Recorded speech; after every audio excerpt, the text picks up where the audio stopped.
Hello student, हम पढ़ा रहे हैं प्राचीन इतिहास। प्राचीन इतिहास का हमारा ये नेक्स्ट लेक्चर है और इसमें हम सूत्रकाल, महाकाव्य काल के बारे में चर्चा कर रहे हैं। इससे पहले की वीडियो में हमने उत्तर वैदिक काल के बारे में पढ़ा। उत्तर वैदिक काल को समाप्त नहीं होने के लिए संक्षिप्त में छोटे से इकाई में सूत्रकाल की रचना की गई है। तो आज हमारा नेक्स्ट लेक्चर है पुरुषार्थ के बारे में। पुरुषार्थ का मतलब ये होता है कि व्यक्ति जो है, मनुष्य वो जो समाज है, इसके बीच में अच्छा खासा समन्वय, यानी कोई दिक्कत का सामना नहीं करना पड़े, समन्वय बना रहे व्यक्ति और समाज के बीच में। पुरुषार्थ का मतलब ये है। हिंदू शास्त्रविदों ने मनुष्य तथा समाज की उन्नति के लिए जिन आदर्शों का विधान प्रस्तुत किया, उन्हें पुरुषार्थ की संज्ञा प्रदान की जाती है। पुरुषार्थों का संबंध जो है मनुष्य तथा समाज से है और ये दोनों के मध्य संबंधों की व्याख्या करते हैं, उन्हें नियमित एवं नियंत्रित यानी कंट्रोल भी करते हैं। पुरुषार्थों का मुख्य उद्देश्य जो है, मनुष्य के जो भौतिक हैं और जो आध्यात्मिक गुण हैं और जो उनका सुख वगैरह है, उसके बीच सामंजस्य स्थापित करना है। शास्त्रों के अनुसार पुरुषार्थ 4 प्रकार के होते हैं। 4 प्रकार के क्वेश्चन पूछ लिया जाता है, जिससे धर्म, अर्थ, काम, मोक्ष, ठीक? धर्म का मतलब सदाचार, यानी कि धर्म के रास्ते पे चलोगे तो आप बिल्कुल शिष्टाचार की बातें करोगे, सही से आपका वो ध्यान रहेगा। और अगला है आपका अर्थ। अर्थ का मतलब भौतिक संपदा, काम मतलब ये सुविधा भोग, और मोक्ष का मतलब होता है मोक्ष की प्राप्ति कर लेना। तो इसे ही पुरुषार्थ या चतुष्टय या चतुर्वर्ग भी कहा जाता है। महर्षि मनु पुरुषार्थ चतुष्टय के प्रतिपादक माने जाते हैं। तो धर्म, अर्थ, काम, मोक्ष, ये 4 चतुष्टय हैं। इसके जो प्रतिपादक हैं कौन है? महर्षि मनु, ठीक? इनमें जो अर्थ तथा काम भौतिक सुखों की प्रतिनिधि है, जबकि धर्म तथा मोक्ष जो है वो आध्यात्मिक सुखों का प्रतिनिधित्व करते हैं। यानी कि 4 आपके चतुष्टय बताए गए, जो अर्थ है और जो काम है, वो भौतिक सुखों की बात करता है, और जो धर्म और मोक्ष की प्राप्ति है, वो आध्यात्मिक सुख की बात करते हैं। मानव जीवन का जो मूल लक्ष्य है, वो मोक्ष है, यानी मोक्ष को प्राप्त कर लेना। यानी कि आदमी क्या होगा? लास्ट में जाकर मोक्ष, यानी कि उसका मृत्यु हो जाएगी, जिसे प्राप्त करने में शेष पुरुषार्थ सहायक सिद्ध होते हैं। सभी के लिए मोक्ष की प्राप्ति संभव नहीं है, इसीलिए कालांतर में केवल 3 पुरुषार्थ जो हैं, धर्म, अर्थ, काम के पालन पर ही बल दिया गया है, जिन्हें त्रिवर्ग की संज्ञा प्रदान की गई है। हर एक व्यक्ति ऐसा नहीं है जो मोक्ष को प्राप्त कर ले, ठीक है? नहीं, कुछ ही व्यक्ति हैं जो मोक्ष की प्राप्ति कर लेते हैं। सभी के लिए मोक्ष की प्राप्ति संभव नहीं है। और 3 जो हैं वो व्यक्ति के लिए बहुत इंपॉर्टेंट है, जैसे धर्म, अर्थ, काम, ये तो व्यक्ति के जीवन में प्रयोग हो रहे हैं। और इन्हें और इन्हें सभी गृहस्थ सरलता से प्राप्त कर सकते हैं। जो आपके 3 हैं, इन्हें आसानी से हम प्राप्त कर सकते हैं, धर्म, अर्थ और काम। हिंदू शास्त्रकारों के अनुसार 3 पुरुषार्थों में परस्पर कोई विरोध नहीं है तथा इनका एक साथ पालन संभव है। पुरुषार्थ जो चतुष्टय में पहले स्थान पर धर्म की अवधारणा को प्रतिष्ठित किया गया है। पुरुषार्थ में पहले जो है वो धर्म की बात की गई है। यदि धर्म को प्राथमिकता न दी जाए, तो मनुष्य अर्थ और काम के पीछे ही भागता रहेगा, ठीक? ये बात आज भी प्रयोग है। यदि आप धर्म को प्राथमिकता नहीं देंगे, तो मनुष्य अपने दिन भर काम में लगा रहेगा, उसी के पीछे भागता रहेगा, ठीक? जिससे समाज में अव्यवस्था फैल जाती है और मानव जीवन के अंतिम लक्ष्य मोक्ष को प्राप्त करने में असफल हो जाता है। धर्म निष्प्रमाणित अर्थ और काम का उपार्जन विकृत जीवन को आमंत्रित करता है। हमारी इसीलिए हमारी संस्कृति में पहले धर्म, फिर उसके बाद अर्थ और काम की उपासना के लिए कहा गया है। तो पहले जो है धर्म की बात होगी, फिर उसके बाद अर्थ और काम की उपासना के लिए कहा गया है। लेकिन वर्तमान समाज में धर्म की अपेक्षा जो है अर्थ और काम को महत्व देने का कारण समझा जाने लगा और इसी में वृद्धि हो रही है। आप आजकल देख रहे हैं कि धर्म को इतना महत्व नहीं दिया जा रहा है, जितना कि अर्थ और काम को महत्व देने के कारण में वृद्धि हो रही है, जिससे मानव अशांत एवं बेचैन है। धर्म ही एक ऐसा अंकुश है जो अर्थ की अनियंत्रित अभिलाषाओं और काम की कलुषित भावनाओं पर कंट्रोल रखकर मानव को निःश्रेयस की सिद्धि कराता है तथा अंतिम लक्ष्य मोक्ष को केवल ले जाता है। यदि धर्म के अकॉर्डिंग नहीं चलेगा, तो आदमी की जो है इच्छाएं जो हैं वो अनकंट्रोल हो जाएंगी, यानी कि उसकी हवस ज़्यादा बढ़ जाएगी। धर्म के रह के सब काम करेगा तो वो एक कंट्रोल के हिसाब से रहेगा, ठीक? यानी कि धर्म एक ऐसा अंकुश है, यानी कि इस पे क्या अनियंत्रित अभिलाषाओं को कंट्रोल रखकर वो मानव को निःश्रेयस सिद्धि कराता है। गृहस्थ आश्रम में अनेक संस्कारों का भी कानून प्रस्तुत किए गए हैं। तो संस्कार जो हैं, हम संस्कार के बारे में देख लेते हैं। इसमें जो आपके गृह सूत्र है, इसमें 16 संस्कारों की बात की गई है। यानी कि बच्चे का जन्म से लेकर और मृत्यु तक 16 संस्कार की बात की गई। इस 16 संस्कार के बारे में हम एक-एक करके देख लेते हैं। पहले हम इसको पढ़ते हैं। इसका जो शाब्दिक अर्थ है वो है परिष्कार, शुद्धता तथा पवित्रता। व्यक्ति के शरीर को परिष्कृत अथवा पवित्र बनाने के उद्देश्य से संस्कारों का कानून प्रस्तुत किया गया है, जिससे वे व्यक्तिक एवं सामाजिक विकास के लिए योग्य बन सकें। मनु ने गर्भाधान से ही मृत्यु पर्यंत तक 13-16 संस्कारों का उल्लेख किया है। तो जो मनु हैं, उन्होंने गर्भ में ही 13 संस्कारों का उल्लेख किया है, लेकिन गृह सूत्र में सर्वप्रथम 16 संस्कारों की संख्या बताई गई है। बाद के स्मृतिकारियों ने भी संस्कारों की संख्या 16 को ही स्वीकार किया गया है। इससे पहले जो 3 हैं, जैसे गर्भाधान, पुष्पबंध, सीमांतपन को अंतर्गत संस्कार तथा इसके बाद के 6 संस्कारों को बहिर्गत संस्कार के नाम से जाना जाता है। गर्भ संस्कार को हम दोष मार्जन, जो आपका गर्भ संस्कार है, जो गर्भ में होता है, उसको दोष मार्जन अथवा शोधक संस्कार भी कहा जाता है तथा बाद के 6 संस्कारों को गुणाधन संस्कार कहा जाता है। संस्कारों का वर्णन आप बॉक्स में देख सकते हैं। इन संस्कारों का वर्णन हम बॉक्स में इनकी चर्चा करते हैं। एक-एक संस्कार से लेके 16 संस्कारों के बारे में हम पढ़ते हैं। तो पहला है आपका गर्भ संस्कार, यानी कि गर्भाधान में जो संस्कार है।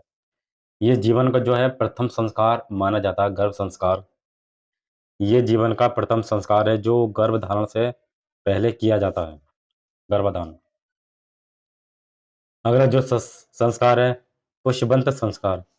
ये संस्कार जो है पुत्र की प्राप्ति के लिए गर्भाधान के तीसरे महीने में इस संस्कार का आयोजन किया जाता है। गर्भ में पल रहे शिशु की सुरक्षा हेतु ये संस्कार किया जाता है। तो पुष्पवंत संस्कार जो है पुष्य की तीसरे महीने में इस संस्कार को किया जाता है। यानी कि जो पुष्प गर्भ में पल रहा है उसकी प्राप्ति अच्छी तरीके से हो, वो पुष्प संस्कार की बात इसमें कही जाती है। अगला आपका संस्कार है आपका सीमांत उन्नत संस्कार।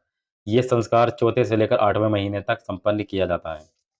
तो तीसरे महीने तक हो गया आपका पुष्पवंत संस्कार। जो सीमांत उत्पन्न संस्कार जो है वो 4 से लेकर 8वें महीने तक किया जाता है। इस समय जो है गर्भ में स्थित बच्चा जो है वो सीखने के काबिल हो जाता है, यानी कि पेट में। अतः उसमें अच्छे गुण, स्वभाव और कर्म का ज्ञान आ जाए, इसके लिए इस संस्कार को किया जाता है। इसके लिए उसकी माँ को आचार-विचार, रहन-सहन, व्यवहार और संयत रहना चाहिए और सदैव प्रसन्नचित्त रहना चाहिए। यानी कि जो माँ है उसको हमेशा खुश रहना चाहिए, रहन-सहन अच्छा हो, व्यवहार अच्छा हो, संयम हो, जिस तरीके से संतान की प्राप्ति बहुत अच्छी तरीके से हो और वही माँ के गुण जो है इस संतान में उत्पन्न हो, इसके लिए इस संस्कार का प्रयोग किया जाता है। अगला संस्कार है आपका जातकर्म संस्कार। कौन-सा संस्कार है आपका? जातकर्म संस्कार। ये संस्कार जो है शिशु के जन्म के तत्काल बाद ये संस्कार संपन्न किया जाता है। इसमें शिशु को मधु तथा घृत यानी घी चढ़ाया जाता है। यानी कि शिशु का जन्म हो जाता है जब, तो ये जातकर्म संस्कार किया जाता है। इसमें शिशु को मधु और घी चटाया जाता है, जातकर्म संस्कार में। अगला है आपका नामकरण संस्कार। नामकरण संस्कार में क्या होता है? नामकरण संस्कार में शिशु के जन्म के 10वें तथा 12वें दिन संस्कार किया जाता है। इस संस्कार का उद्देश्य शिशु को नाम द्वारा पहचान प्रदान की जाती है। तो जब शिशु का जन्म हो गया, जब 10 दिन या 12 दिन हो जाएँगे, तो शिशु का नाम उसमें दिया जाएगा इस संस्कार के थ्रू। अगला जो संस्कार है वो निष्कर्मण संस्कार है। निष्कर्मण संस्कार। ये बच्चे के जन्म के चौथे या 6 महीने बाद संपन्न किया जाता है। ये संस्कार शिशु को बाह्य वातावरण के संपर्क में लाने व अभ्यास बनाने की प्रक्रिया के लिए इस संस्कार को किया जाता है। ये निष्क्रमण संस्कार। इसमें उसे पहली बार सूर्य तथा चंद्रमा आदि देवताओं की पूजा कर शिशु को उसके दर्शन कराया जाता है। तो निष्क्रमण संस्कार जो हो गया, वो चौथे या छठे महीने में ये संस्कार कराया जाता है, यानी कि उसका जन्म हो जाता है। इसमें जो है सूर्य और चंद्रमा और जो देवी-देवताओं की पूजा के दर्शन कराया जाता है शिशु को। फिर उसके बाद है अन्नप्राशन संस्कार। अन्नप्राशन संस्कार में क्या होता है? अन्नप्राशन संस्कार में ये संस्कार बच्चे के दाँत निकलने के समय किया जाता है। जब बच्चे का दाँत निकलता है, तब अन्नप्राशन संस्कार किया जाता है। इसका उद्देश्य जो है शिशु के शारीरिक व मानसिक विकास पर ध्यान केंद्रित करना है। इसमें शिशु को पहली बार वैदिक मंत्रों के उच्चारण के साथ-साथ पकाए गए अन्न को खिलाया जाता है। तो अन्नप्राशन संस्कार पहली बार जब दाँत निकलते हैं, दाँत निकलने के बाद जो देवी-देवताओं हैं, उसका उच्चारण करता है और उसे पहली बार अन्न खिलाया जाता है। अगला संस्कार है आपका चूड़ाकर्म संस्कार।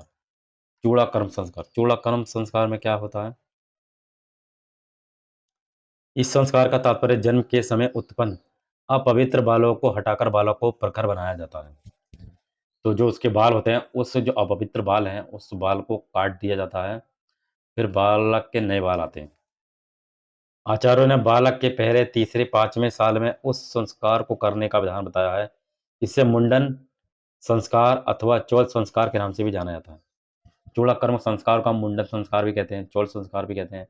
जिसे कहते हैं नहीं हमने मुंडन करा दिया, यानी कि बाल कटवाना। अगला जो संस्कार है आपका कर्ण भेदन संस्कार। कर्ण भेदन संस्कार में क्या होता है, जैसे एक ऐसे समझ लें कि नाम से ही पता चल रहा है इसका, कर्ण भेदन। ये संस्कार विज्ञान पर आधारित है। बालक की शारीरिक व्याधि से रक्षा ही इस संस्कार का मूल उद्देश्य है। कर्ण भेदन से व्याधियां दूर होती हैं तथा श्रवण शक्ति बढ़ती है। यज्ञोपवीत से पूर्व इस संस्कार को करने का विधान किया गया है। अगला संस्कार का आपका विद्यारंभ संस्कार, यानी कि इसमें बालक को शिक्षा दी जाएगी। हम 16 संस्कारों की बात कर रहे हैं, शुरू से लेके 16 संस्कारों की। इसमें विद्यारंभ संस्कार, इस संस्कार द्वारा बालक को शिक्षा के प्रारंभिक स्तर से परिचित कराया जाता है। प्राचीन काल में जो है गुरुकुल में इस बच्चे को भेजा जाता है और इस गुरुकुल के माध्यम से ही बच्चा सीख कर आता है। इस गुरुकुल में ही बालक को वेद अध्ययन के लिए भेजा जाता है। भेजने से पहले घर में अक्षर बोध कराया जाता है। इसके लिए शुभ मुहूर्त का समय उचित माना जाता है। तो बालक को वेद अध्ययन के लिए गुरुकुल में भेजने के लिए उससे पहले ही घर में उक अध्ययन कराते हैं हम, तो ताकि बच्चे की जो पढ़ाई है वो अच्छे तरीके से हो सके, तो इस संस्कार को किया जाता है। अगला है यज्ञोपवीत संस्कार। यज्ञोपवीत संस्कार का मतलब क्या है? इस संस्कार का मतलब है, इसे उपनयन संस्कार भी कहते हैं, जिसे यज्ञोपवीत को संस्कार। बच्चे के बौद्धिक विकास के लिए ये सर्वाधिक महत्वपूर्ण संस्कार है। इस संस्कार के बाद ही गायत्री मंत्र के उच्चारण का प्रावधान है। यज्ञोपवीत से ही बालक को ब्रह्मचर्य की दीक्षा दी जाती है। ब्रह्मचर्य मतलब जैसे गृह में प्रवेश करना, 0 से 25 साल तक ब्रह्मचर्य, जिसका पालन जो गृहस्थ आश्रम में आने से पहले तक किया जाता है। इसका उद्देश्य जो है संयम, जीवन के साथ-साथ आत्मिक विकास में रत रहने के लिए बालक को प्रेरित करना। यज्ञोपवीत संस्कार को उपनयन संस्कार भी कहते हैं और इसमें ब्रह्मचर्य यानी कि गृहस्थ आश्रम में प्रवेश करता है, इसकी शिक्षा इसमें दी जाती है। वेदारंभ का मतलब क्या होता है? वेदारंभ का मतलब आप नाम से ही पता चल रहा है कि वेदों का अध्ययन करना। वेदारंभ ये आपका 12वां संस्कार है। नंबर से पूछ लिया जाएगा कि 12वां संस्कार कौन-सा है? प्राचीन काल में यज्ञोपवीत के बाद बालक को वेदों का अध्ययन एवं विशिष्ट ज्ञान से परिचित होने के लिए योग्य आचार्यों के पास गुरुकुलों में भेजा जाता है। तो जो वेद हैं आपके, उनका अध्ययन कराने के लिए जो आपके गुरुकुल में जो गुरु होते हैं, उनके पास भेजा जाता है। आचार्य बालक को पहले ब्रह्मचर्य व्रत और संयम जीवन जीने की प्रतिज्ञा कराकर ही वेद आरंभ किया करते थे। ये संस्कार जो है प्रायः बसंत पंचमी को किया जाता है। वेदरंभ संस्कार जो है बसंत पंचमी को किया जाता है इस संस्कार को। अगला जो संस्कार है आपका केशांत संस्कार, ये आपका 13वां संस्कार है। गुरुकुल में वेद अध्ययन पूर्ण कर लेने पर आचार्य के समक्ष ये संस्कार संपन्न किया जाता है। जब वेदों का अध्ययन पूरी तरीके से प्राप्त कर लिया जाएगा, तब गुरु के पास बैठकर इस संस्कार को किया जाता है। और ये संस्कार जो गुरुकुल से विदाई लेने तथा गृहस्थ आश्रम में प्रवेश करने का उपक्रम है। बाल सफाई के बाद स्नान कराकर उसे स्नातक की उपाधि दी जाती है।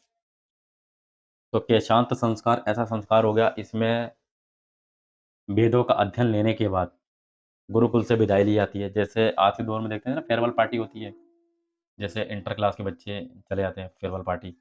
तो इसी तरीके से गुरुकुल में भी वेद का अध्ययन लेने के बाद जो विदाई जो होती है, वो बाल काट के और स्नान कराकर और उसे स्नातक की उपाधि दी जाती है, केशांत संस्कार के तहत। अगला संस्कार का आपका समावर्तन संस्कार।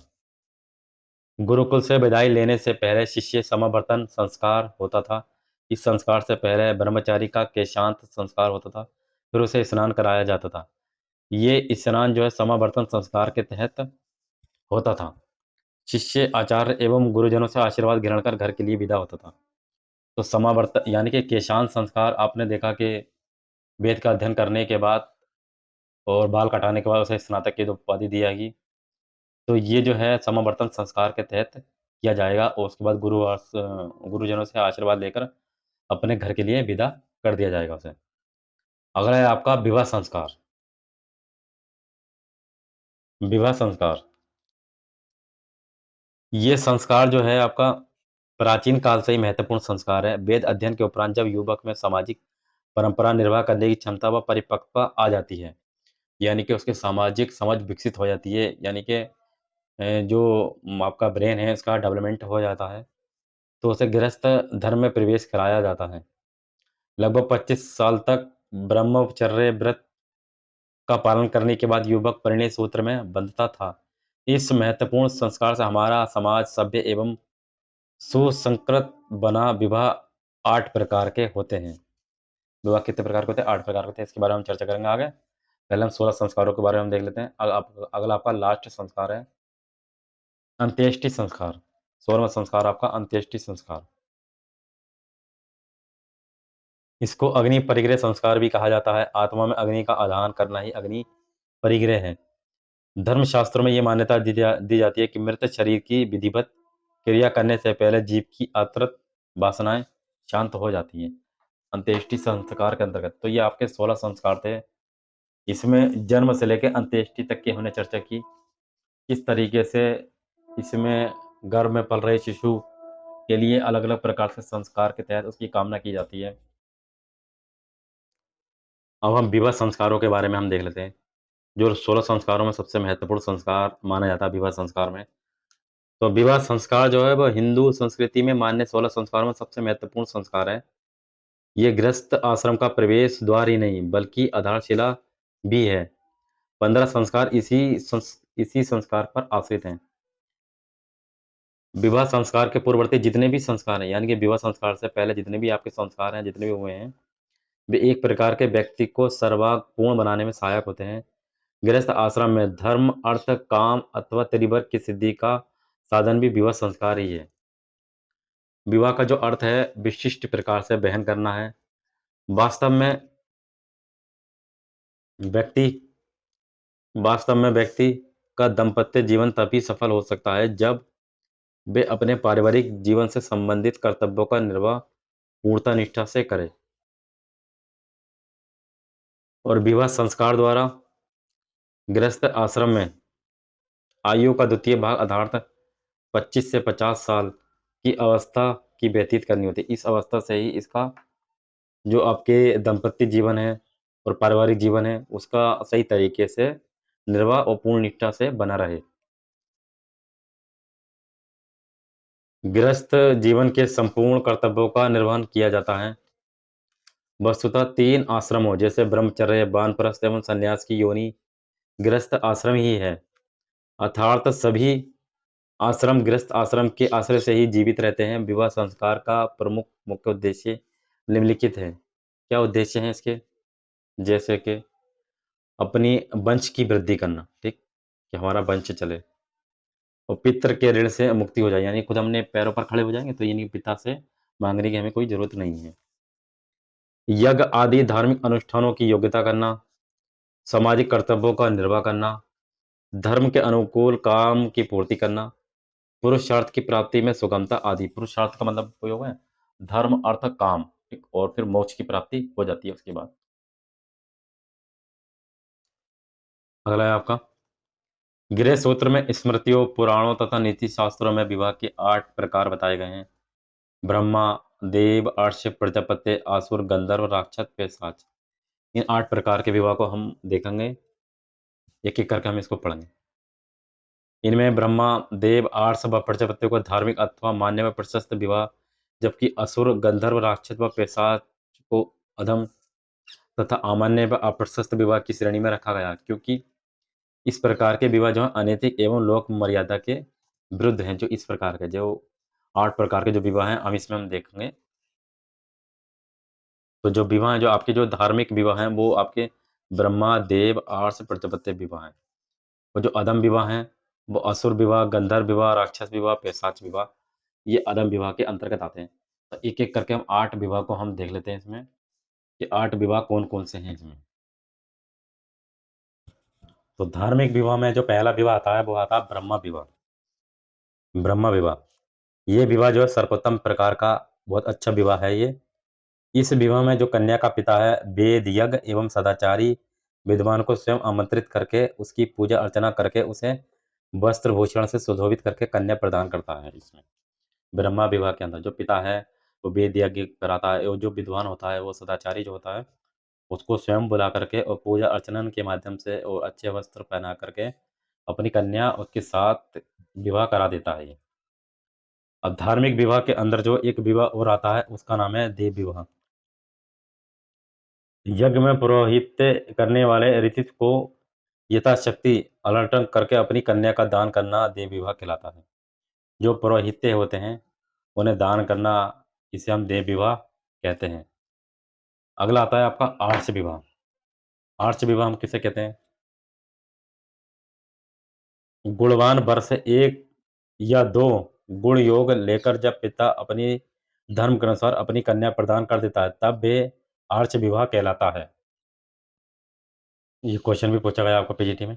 शास्त्रों में वर से पशु युग्म लेने के कारण जो आर्ष विवाह की भर्त्सना यानी कि इसकी जो आलोचना की गई है, और डॉक्टर अल्तेकर ने कहा है कि वर के द्वारा जो भी दिए जाने वाले गो युगल को वधु शुल्क माना, यानी कि गो युगल जो देंगे, तो ऐसा लगेगा जैसे आपने शादी करके एक को शुल्क दिया है।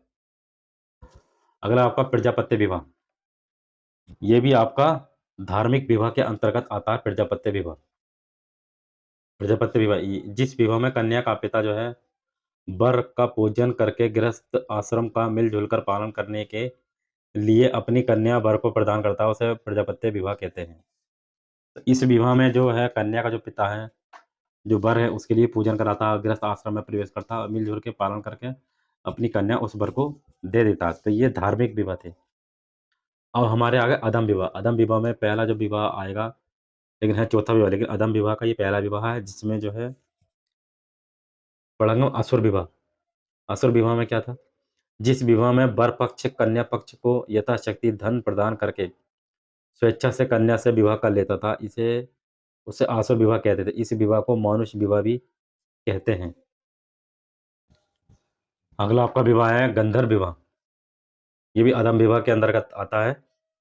ये विवाह जो है जिसमें स्त्री पुरुष पारस्परिक प्रणय के वशीभूत होकर स्वेच्छा से मिलते हैं, अपनी मर्जी से मिलते हैं, अर्थात इस विवाह में जो है कन्या एवं वर स्वयं ही एक दूसरे का चुनाव कर लेते हैं, यानी कि जो वर या वधू यानी कि लड़का लड़की खुद एक दूसरे का चुनाव कर लेते हैं। तो इसको हम गंधर्व विवाह कहते हैं, अपनी मर्जी से शादी करना। अगला आता है आपका इसमें राक्षस विवाह। राक्षस विवाह, विवाह की जिस विधि में कन्या पक्ष के व्यक्तियों को मार पीट कर रोती चिल्लाती हुई कन्या को बलपूर्वक अपहरण करके ले जाया जाता है, उसे राक्षस विवाह कहते हैं। यानी कि जो जो आपकी कन्या है, उसके घरवालों को मार पीट करके और जो कन्या को ज़बरदस्ती लेके जाते हैं, रोती चिल्लाती हुई, उसे हम कहते हैं राक्षस विवाह। जैसे कहते नहीं बिल्कुल राक्षस है। अगला है आपका पैशाच विवाह। जिस विवाह में छल पूर्वक, कपट पूर्वक कन्या पर अधिकार करके विवाह संपन्न किया जाता, उसे पैशाच विवाह कहा जाता है। यानी कि आप झूठ बोलकर, छल कपट कर कर, बड़ी-बड़ी बातें कर कर, इस तरीके का विवाह जो है पैशाच विवाह कहा जाता है। तो ये आपके 8 प्रकार के विवाह हो गए। इन 8 प्रकारों का इन 8 प्रकारों के अतिरिक्त एक अन्य प्रथा भी समाप्त होती है, वह है स्वयंवर। सूत्रों तथा स्मृतियों में विवाह के प्रसंग में स्वयंवर का उल्लेख नहीं है, किंतु सांस्कृतिक साहित्य में स्वयंवर के अनेक उदाहरण हमें मिलते हैं। भले ही कोई भी प्रकार का ग्रहण किया गया हो, विवाह जो है कोई भी प्रकार यानी 8 प्रकार के जो विवाह हैं, इसमें कोई भी प्रकार का विवाह ग्रहण किया गया हो, उसको नियम के अनुकूल बनाने के लिए विभिन्न प्रक्रियाओं का संपन्न किया जाना आवश्यक है। होम तथा सप्तसदी। होम तथा सप्तसदी 7 प्रतिज्ञा या वचन निभाना विवाह विधि के आवश्यक कृत्य यानी कार्य थे। ये कानून जो हैं इसलिए किया गया था जिससे कन्या को यज्ञ आदि कार्यों में संतान को दाएँ भाग का अधिकार मिल जाए। सूत्रों तथा स्मृतियों में वर्णित विवाह जो है संस्कारों में वर्तमान युग में कुछ और ही प्रकार के दृष्टिकोण देखने को हमें मिलते हैं। अधिकांश विवाह जो हैं ब्रह्म विवाह ब्रह्म विवाह जो था वो सर्वोत्तम कोटि का प्रकार का विवाह था तथा प्रजापत्य कोटि में आते हैं। गाँवों में कतिपय विशिष्ट जातियों में असुर विवाह भी प्रचलित था। कौन सा विवाह? असुर विवाह। नगरों में शिक्षा के प्रसार के साथ-साथ लड़कियों लड़कियों की सहशिक्षा के कारण गंधर्व विवाह भी प्रचलन में आ रहे हैं। गंधर्व विवाह आपने देखा जो लड़की एक-दूसरे का खुद चुनाव कर लेते हैं, उसे हम बोलते हैं गंधर्व विवाह। भारतीय शास्त्रकारों में विवाह में चयन संबंधी कुछ नियम भी स्थापित किए गए हैं। ये नियम सामान्यतः 2 श्रेणियों में विभक्त किए गए हैं। जैसे आपका है बहिर बहिर्विवाह संबंधी, ठीक? बहिर्विवाह संबंधी यानी अपने गोत्र से बाहर विवाह करना, अंतर्विवाह संबंधी नियम यानी कि अपने गोत्र के अंदर ही विवाह करना। जैसे हम देख लेते हैं इसमें क्या है इसका मतलब? बहिर्विवाह का मतलब होता है बहिर्विवाह से तात्पर्य है सगोत्र यानी कि सपरिवार एवं सपिंड से बाहर विवाह करना, यानी अपनी जाति अपना कास्ट से बाहर विवाह करना बहिर्विवाह कहलाता है। अर्थात इस प्रकार का जो विवाह है दूसरे गोत्र में, पिंड में एवं प्रवर में होता है। अंतर्विवाह का मतलब था सवर्ण विवाह।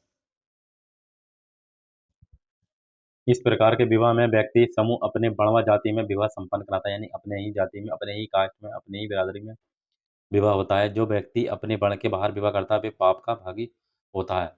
यदि अपने बण से बाहर विवाह कर लिया, तो वह पाप का भागी माना जाएगा, इस अंतर्विवाह के तहत। जो समाजशास्त्रीय दृष्टि से अंतर्विवाह को 2 मुख्य उद्देश्य दिखाई देते हैं। जो प्रथम इसका जो उद्देश्य है, वो प्रथम उद्देश्य क्या है?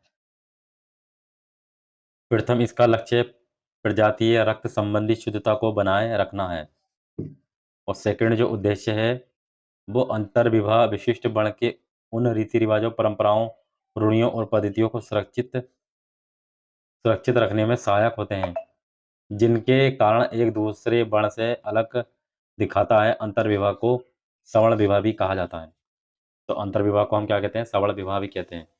असवर्ण विवाह ऐसे विवाह जो समान वर्ण में नहीं होते, उन्हें असवर्ण विवाह कहते हैं। ये विवाह 2 प्रकार के होते हैं। सवर्ण विवाह तो आप समझ गए, जैसे अपने ही वर्ण में विवाह करना। असवर्ण विवाह यानी कि अपने असमान वर्ण में विवाह करना। तो इसमें 2 विवाह हैं, अनुलोम विवाह और प्रतिलोम विवाह। अनुलोम प्रतिलोम का मतलब क्या हुआ? अनुलोम प्रतिलोम का मतलब यही हो गया, जैसे निम्न वर्ण की कन्या उच्च वर्ण का पुरुष, ठीक? और उच्च वर्ण का पुरुष निम्न वर्ण की कन्या, इस प्रकार को हम अनुलोम प्रतिलोम विवाह कहेंगे। तो हम इसमें देख लेते हैं एक-एक करके कौन सा विवाह किस कैटेगरी में आता है। जैसे हम बात करें अनुलोम विवाह का, तो अनुलोम विवाह में क्या है? अनुलोम विवाह में इस वर्ण में जो है क्या, कन्या जो होगी वो निम्न वर्ण की मानी जाएगी, निम्न वर्ण से विवाह करना। तो अनुलोम विवाह कहलाता है। इस विवाह से उत्पन्न संतानोत्पत्ति को वर्णशंकर कहा जाता है। इस प्रकार के विवाह को शास्त्रों में मान्यता दी गई है। तो कन्या जो है निम्न वर्ण की हो गई और पुरुष जो है उच्च वर्ण का हो गया, तो उसे बोलेंगे अनुलोम विवाह। प्रतिलोम विवाह का मतलब हो गया, इसमें निम्न वर्ण का पुरुष हो जाएगा और जो कन्या हो जाएगी वो उच्च वर्ण की हो जाएगी। तो इस प्रकार के विवाह को हम बोलेंगे प्रतिलोम विवाह। इस विवाह से उत्पन्न संतान को माता-पिता के दर्जे से निम्न दर्जा दिया जाता है। तो इसमें जो संतान उत्पन्न होगी यानी कि उच्च वर्ग का जो पुरुष होगा, निम्न वर्ग की जो कन्या होगी, इसमें जो भी पुरुष पैदा होगा, उसको निम्न दर्जा दिया जाएगा। शास्त्रों में इस प्रकार के विवाह की निंदा की गई है। जो अनुलोम विवाह है, शास्त्रों में इस प्रकार के विवाह को मान्यता दी गई है। अब हम कुछ आर्थिक जीवन के बारे में हम बात कर लेते हैं। सूत्र काल में इनका आर्थिक जीवन किस प्रकार का हुआ करता था। फिर ये आपका चैप्टर हो जाएगा पूरा। उसके बाद में हम नेक्स्ट वीडियो में महाकाव्य काल पढ़ेंगे, जो रामायण और महाभारत में जो स्टार्ट हुई थी। तो हम इसमें देख लेते हैं। सूत्र काल में अधिकांश लोग कहाँ रहते थे? गाँवों में रहते थे। कृषि एवं पशुपालन लोगों के जीवन साधन का मुख्य साधन था इनका। तो गाँवों में रहते थे, वो कृषि, पशुपालन मुख्य साधन था। फसल एवं उस फसल में चावल एवं जौ इनकी मुख्य फसल थी। खेती के प्रत्येक स्तर से संबंधित संस्कार किए जाते थे। खेती से संबंधित इनके संस्कार होते थे। गायों को पवित्र मानने की अवधारणा विकसित हो रही थी। गाय को क्या मानते थे? पवित्र मानते थे ये लोग। इस काल में व्यापार वाणिज्य में लाभ के लिए परिणय सिद्धि नामक संस्कार संपन्न किया जाता था। सिक्कों का जो प्रचलन है वो प्रारंभ हो गया था सूत्र काल में। सबसे प्राचीन सिक्कों को हम आहत सिक्के कहते हैं, जो पीट-पीट कर बनाए जाते थे। 5वीं शताब्दी में इन सिक्कों की शुरुआत हुई। इन पर सूर्य, चंद्र, पीपल, मोर, यज्ञवेदी आदि अंकित रहते थे सिक्कों पर। इन सिक्कों का कोई नियमित आकार नहीं था, ना ही ये राजाओं द्वारा जारी किए जाते थे ये सिक्के जो हैं। पाणिनि ने पर्ण, पाद, कापड़सण एवं बहा संज्ञक सिक्कों का उल्लेख किया है। भार मापन हेतु आचित पात्र, द्रोण, आदक एवं प्रस्थ संज्ञक पैमाने का प्रयोग किया गया है। नोट में देख लेते हैं, नोट में क्या है। सूत्रकालीन राजनीतिक, आर्थिक और धार्मिक दशा वस्तुतः मगध के उत्कर्ष एवं समकालीन धार्मिक आंदोलन से जुड़ा है। इसकी विवेचना 6ठी शताब्दी ईसा पूर्व की राजनीतिक सांस्कृतिक दशा नामक अध्याय में किया गया। अब हम जो इसके बाद जो पढ़ेंगे 6ठी शताब्दी ईसा पूर्व में जो आपका जो मगध साम्राज्य आएगा उसमें इसकी चर्चा की गई है, धार्मिक, सांस्कृतिक और राजनीतिक जीवन के बारे में। तो ये आपके विवाह थे, हमने 16 संस्कार देखे, 8 प्रकार के विवाह देखे, अनुलोम प्रतिलोम विवाह देखा। अब इसके बाद हम नेक्स्ट चैप्टर जो पढ़ेंगे वो पढ़ेंगे महाकाव्य काल। महाकाव्य काल में हम रामायण और महाभारत को देखेंगे। उसी के साथ हमारा ये सूत और महाकाव्य काल समाप्त हो जाएगा। उसके बाद फिर हम जो है 6ठी शताब्दी ईसा पूर्व में महाजनपद काल के बारे में चर्चा करेंगे। चलिए, थैंक्स।